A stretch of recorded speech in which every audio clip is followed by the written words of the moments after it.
بسم اللہ الرحمن الرحیم۔ السلام علیکم ورحمۃ اللہ وبرکاتہ۔ بستر پر اگر 3 مرتبہ آپ یہ دعا خود پڑھ لیتے ہیں یا اپنے بچوں کو پڑھا لیتے ہیں۔ یہ دعا سننے سے پہلے میں اپنے دوستوں کے ساتھ ایک جامع مسجد کی ویڈیو شیئر کرنا جا رہا ہوں جو کہ راولپنڈی میں زیر تعمیر ہے۔ اس کی بیسمنٹ کا ابھی چھت پڑنے والا ہے۔ جامع مسجد الیاس ہے۔ اگر آپ دوست مجھ سے رابطہ کرتے ہیں، میں اس کا مکمل کنٹیکٹ نمبر آپ کو دے سکتا ہوں۔ آپ خود وزٹ کر کے اس کو جو چیز ضرورت ہوگی اس مسجد میں آپ وہ ان کو پہنچا سکتے ہیں خود سے، اور اگر میرے تھرو پہنچانے چاہتے ہیں تو یہ میرا واٹس ایپ نمبر ہے، ایزی پیسہ جیز کیش پی سی نمبر پر ہے، آپ مجھ سے ضرور رابطہ کریں۔ تو شروع کرتے ہیں آج کا لیسن۔ بسم اللہ الرحمن الرحیم۔ بستر پر اگر 3 مرتبہ یہ دعا پڑھ لیں، رسول اللہ صلی اللہ علیہ وآلہ وسلم نے فرمایا جو شخص بستر پر جاتے وقت 3 بار یہ کلمات پڑھ لے تو اس کے گناہ بخش دیے جائیں گے، بے شک سمندر کی جاگ کے برابر ہوں یا ریت کے ٹھیلے یا درخت کے پتوں کے برابر یا ایام دنیا کے برابر ہوں۔ دعا ہے بسم اللہ الرحمن الرحیم۔ استغفر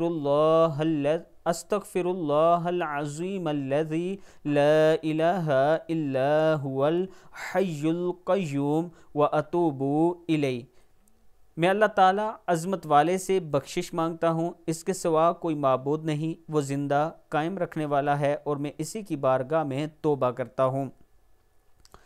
دوسری دعا ہے اس سے بہتر کلمہ کوئی نہیں۔ نبی اکرم صلی اللہ علیہ وآلہ وسلم نے فرمایا جو شخص روزانہ 100 بار یہ کلمات کہے، لا الہ الا اللہ وحدہ لا شریک لہ، لہ الملک ولہ الحمد وہو علی کل شیء قدیر، تو اسے 10 غلام آزاد کرنے کے برابر ثواب ملے گا۔ اس کے نامہ اعمال میں 100 نیکیاں لکھی جاتی ہیں، اس سے 100 گناہ مٹا دیے جاتے ہیں، اور اس دن شام تک یہ کلمات اس کے لیے شیطان سے بچاؤ کا ذریعہ ہوتے ہیں۔ اس سے بہتر کلمہ کسی نے نہیں کہا، البتہ یہ کہ کوئی اس سے زیادہ عمل کرے۔ بخاری شریف کی حدیث ہے۔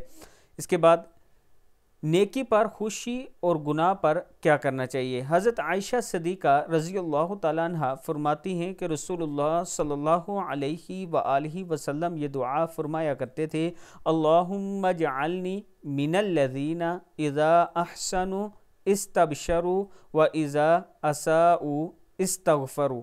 اے اللہ مجھے ان لوگوں میں سے بنا جو نیکی کریں تو خوش ہوں اور برائی کریں تو استغفار کریں۔ ابن ماجہ کی حدیث ہے۔ اللہ تعالی ہم سب کو اس پر عمل کرنے کی توفیق دے۔ قبلہ رخ تھوکنا۔ حضرت ابو ہریرہ رضی اللہ تعالیٰ عنہ فرماتے ہیں کہ رسول اللہ صلی اللہ علیہ وآلہ وسلم نے ارشاد فرمایا جس شخص نے قبلہ رخ تھوکا وہ قیامت کے دن ایسی حالت میں آئے گا کہ اس کا تھوک اس کی دونوں آنکھوں کے درمیان پیشانی پر ہوگا۔ ابی داؤد کی حدیث ہے۔ اللہ تعالی ہم سب کو رسول اللہ صلی اللہ علیہ وآلہ وسلم کے ہر فرمان پر عمل کرنے کی توفیق دے۔ ویڈیو کو آپ دوستوں نے آگے ضرور شیئر کرنا ہے۔